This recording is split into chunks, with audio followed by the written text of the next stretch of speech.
এই জন্য জুলাই সনদ ছাড়া বাংলাদেশ জামাত ইসলামী সামনে কোনো নির্বাচনে অংশগ্রহণ করবে না।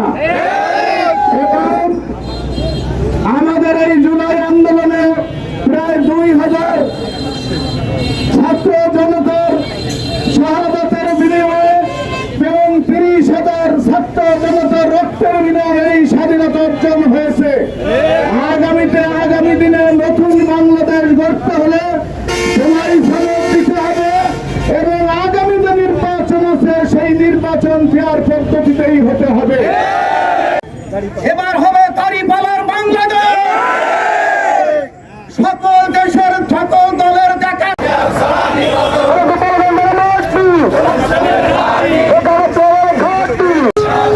হবে সংস্কার অঙ্গীকার।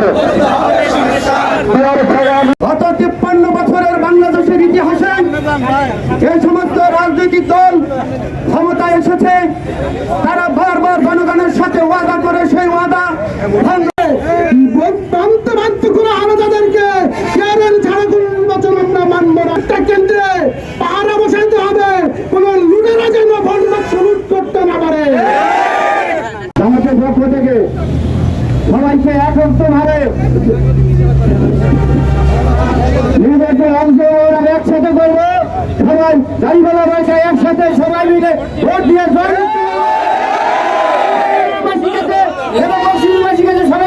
আমি খ্রিস্টান ছেলে সবাই কাছে একটাই দাবি, দাঁড়িপাল্লা ভাইকে সংসদে আমরা দেখতে চাই। দলীয় কাজ এবং উন্নয়ন সব পথে কাজ করতে পারে সুযোগ আমরা দলীয়বাসীর কাছে কাছে দাবি দাঁড়িপাল্লা ভাই যেন আব্দুল্লাহ আমি ভাই যেন সংসদে যেতে পারে এবং দলীয় ইউনিয়নের সবচেয়ে সুন্দর কাজ করতে পারে। সবাইকে ধন্যবাদ। ভাইকে বেঁচে গেল নমস্কার। দেখা শেষ, এবার হবে ইসলামী বাংলাদেশ। জনগণকে বারবার ধোঁকার শিকার করেছে। এই শিক্ষা থেকে 30 জুলাইয়ের বিপ্লবে 24 5 আগস্ট তারিখে 1.5 সহস্রাধিক ছাত্র জনতার জীবনের উপরে, হাজার হাজার জনগণের রক্তের উপরে গঠিত এই অন্তর্বর্তীকালীন সরকার দায়িত্ব গ্রহণ করার সময় তারা বাংলাদেশের মানুষের কাছে বেশ কয়েকটি ওয়াদা দিয়েছিল। তার মধ্যে 1 নম্বর ওয়াদা দিয়েছে তারা এই প্যাসেজ সরকার যেভাবে মানুষকে হত্যা করেছে, ছাত্র জনতাকে হত্যা করেছে, এই হত্যাকাণ্ডের বিচার তারা দৃশ্যমান করবে। কিন্তু বাংলাদেশের মানুষ লক্ষ্য করেছেন আজ পর্যন্ত এই সরকার একটি বিচার দৃশ্যমান করতে পারে নাই।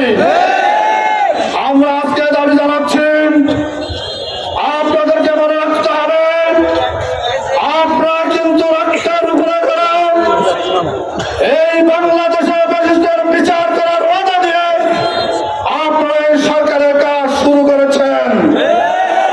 আপনাদেরকে অনতি বিলম্বে যারা হত্যা করেছে, যারা কোন হত্যার দোষর, তাদের সকলের বিচার কাজ সম্পন্ন করতে হবে।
শক্তির বিরোধিতা করছে। আমরা ওই শক্তিকে জানিয়ে দিতে চাই, বাংলাদেশের মানুষ কোন শক্তির ইঙ্গিতকে আর পালনা করবে না। আমরা চাই বাংলাদেশের আজকে 81% লোকে পিআর পদ্ধতি চায়। অতএব বাংলাদেশের উভয় পক্ষে পিআর পদ্ধতি চালুর মাধ্যমে আগামী ফেব্রুয়ারিতে আমরা নির্বাচন চাই। প্রিয় ভাইরা আমার, আজকে যারা বাংলাদেশের মাটিতে বসে বসে দোষরদের ওকালতি করছেন, দোষরদের দালালি করছেন, ওই দোষরদের দালাল জাতীয় পার্টি এবং 14 দলের রাজনৈতিক কর্মকাণ্ড নিষিদ্ধ করতে হবে। সংগ্রামী ভাইরা আমার, এই বাংলাদেশের মানুষ যারা অতীতের 15.5 বছর পর্যন্ত গৃহপালিত একটি বিরোধী দলের ভূমিকা পালন করেছে, একই সাথে তারা মন্ত্রিত্ব নিয়ে সরকারের কাতারে বসেছে, আবার তারা বিরোধী দলের কাতারে বসেছে। এমন গৃহপালিত পশু যারা পশুর মতো কাজ করেছে, তাদেরকে বাংলাদেশের মাটিতে রাজনীতি করতে দেশের মানুষ দেবে না। রাজনীতি করার কোন অধিকার বাংলাদেশে নাই। এজন্য আমরা তাদেরকে রাজনৈতিক কর্মকাণ্ডকে নিষিদ্ধ করার জন্য আমরা দাবি জানাচ্ছি। পরিশেষে আমি সরকারের কাছে দাবি করছি, আগামী নির্বাচন কোন জনতার নির্বাচন এদেশের মানুষ মেনে নেবে না। সমস্ত দলের জন্য লেভেল প্লেইং ফিল্ড তৈরি করে বাংলাদেশের সমস্ত মানুষ যেন নির্বাচনে অংশগ্রহণ করতে পারে, নির্দ্বিধায় যেন ভোট দিয়ে তারা বাড়িতে বুঝতে পারে এবং কেন্দ্র দখলের স্বপ্ন যেন কেউ দেখতে না পারে, এইরকম একটি ফিল্ড তৈরি করে আগামী ফেব্রুয়ারিতে কিন্তু নির্বাচনের তারিখ ঘোষণা করতে হবে।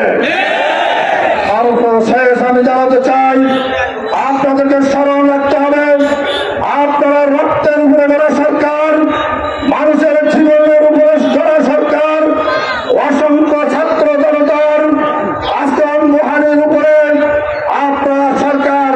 অতএব আপনাদেরকে এখনো সময় আছে, আপনাদেরকে সমস্ত জনগণের সমস্ত দাবি মেনে নিয়ে আগামী ফেব্রুয়ারিতে নির্বাচন করবেন।